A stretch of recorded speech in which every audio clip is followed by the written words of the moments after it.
Charles Belk is the young man who was arrested in Los Angeles. He's a producer, an engineer, a very well-educated young man, but he still suffered the injustices that many suffer. But ultimately, a great thing came out of this. Charles, how are you doing today? I am absolutely well. Thanks so much. Well, Charles, I don't want to necessarily concentrate on what occurred in LA, because that story really created a much better story. It showed that if we take issues into our own hands, we can do something. Tell us what occurred. Thanks for going in that direction, because you're right. What happened to me happens so often. I was wrongfully arrested because of mistaken identity. I was mistakenly identified as a tall, bald black male that had just robbed a bank. So they had probable cause in their mind to do that. It's what happened after that that caused issues. And I was held on the curb, handcuffed on the curb for 45 minutes, then arrested and held in jail for 6 hours. They let me go as innocent and gave me papers that said, I had only been detained and not arrested, and I was truly innocent. And so that was fine. The problem was, a week later, I actually found out that I had an arrest record out on the LA County Sheriff website.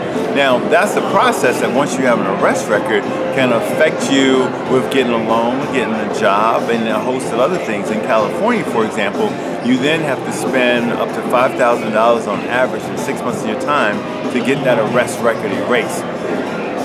For me, that became an action item because there are so many people that don't even know when they get arrested that they still have an arrest record, even if they never go to court, even if they ever have to answer to any charges ever, they still have an arrest record if they don't take care of getting it arrested. So that became my crusade, that process improvement that our criminal justice system has in place right now of giving you an arrest record, even though when you're released as innocent.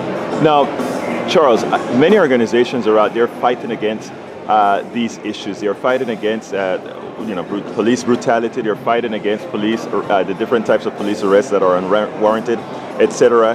And they look at it from what I always called from a high-level manner, or they look at it from above the fray. You actually took action. And I think that is the best part of this story. You took action and got something done. What did you do that I think others could learn from? Well, you're right. I think organizations, the large ones, the Black Lives Matter effort, NAACP, Urban League, a lot of organizations are doing things, and they're doing it on a massive scale to create massive change.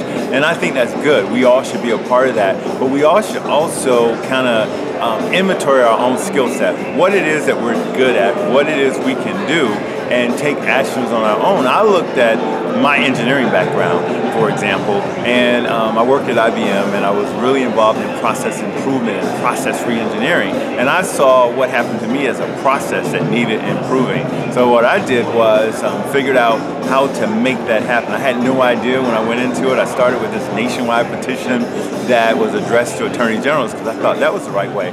Then I was actually approached by a legislator, Ken Duncan, out of Illinois in Chicago, actually, and he said, I want to introduce this as law, because let's make it a law in Illinois that if a person is wrongfully arrested, that it should not be their responsibility to get that arrest record erased. It should be the responsibility of the law enforcement agency. So then I went, state to state, meeting representatives, someone, a senator, a state senator, state representative, to introduce this legislation called #AutoErase, #AutoErase, which says that if you're wrongfully arrested for mistaken identity or identity theft in some states, you then will have your record automatically erased by the arresting agency. And that's what we've been pursuing for the last 2 years, pushing this legislation through all 50 states. Now I understand that it will become law in more than one state pretty soon? Absolutely. Well, so actually to date,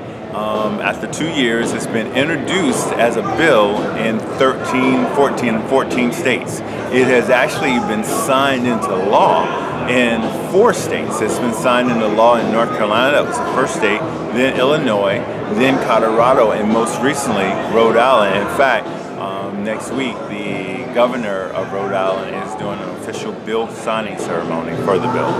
Now, all of this was inspired from your action based on this one arrest, this one false arrest. Yes, absolutely. And you know, a phrase got stuck in my mind during this whole process, and it came from John F. Kennedy, former president, of course, who said, "One person can make a difference, and everyone should try." And that just resonated through me through all the hard times and this has been a process. You know, creating a law in this country is not an easy task. So it's been a process. There's been some ups, there's been some downs, there's been a lot of downs.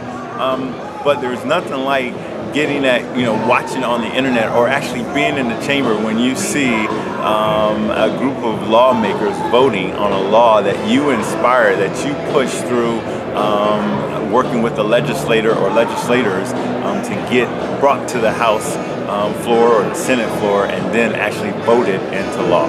We can all make a difference if we all become a part of the body politic, if we all make sure and engage. Charles Belk, thank you very much. Thank you. Thank you for talking to me today.